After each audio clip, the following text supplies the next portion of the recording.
ఆరోగ్య తెలంగాణ కోసం సీఎం కేసీఆర్ కృషి చేస్తున్నారని కలెక్టర్ సిక్తా పట్నాయక్ అన్నారు. రాష్ట్ర ప్రభుత్వం ప్రతిష్టాత్మకంగా చేపట్టిన రెండో విడత కంటి వెలుగు కార్యక్రమాన్ని స్థానిక వైటీసీ కేంద్రంలో వారిరువురు లాంఛనంగా ప్రారంభించారు. అనంతరం పలువురికి వైద్యులు కంటి పరీక్షలు నిర్వహించారు. 100 రోజుల పాటు ఈ రెండో విడత కార్యక్రమాన్ని షెడ్యూల్ ప్రకారం నిర్వహించనున్నట్లు వారు పేర్కొన్నారు.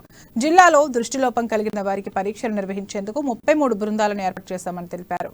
ప్రజలందరూ ఈ శిబిరాలను సద్వినియోగం చేసుకోవాలని కోరారు. కార్యక్రమము పెద్ద మనుషులు రావాలంటే ఇబ్బంది ఏర్పడుతుంది కాబట్టి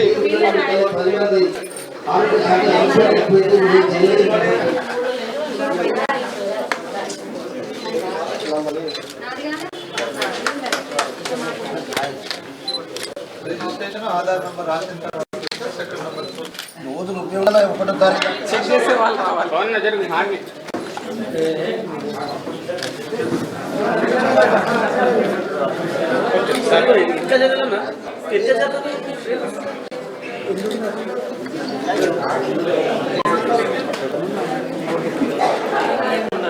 Nine AM 33 camps of కంటి వెలుగు ఫేజ్ 2 లాంచ్ చేయడం జరుగుతుంది.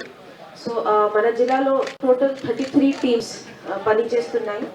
ఈ 33 టీమ్స్లో 27 రూరల్ టీమ్స్, తర్వాత 6 అర్బన్ టీమ్స్ నడుస్తున్నాయి.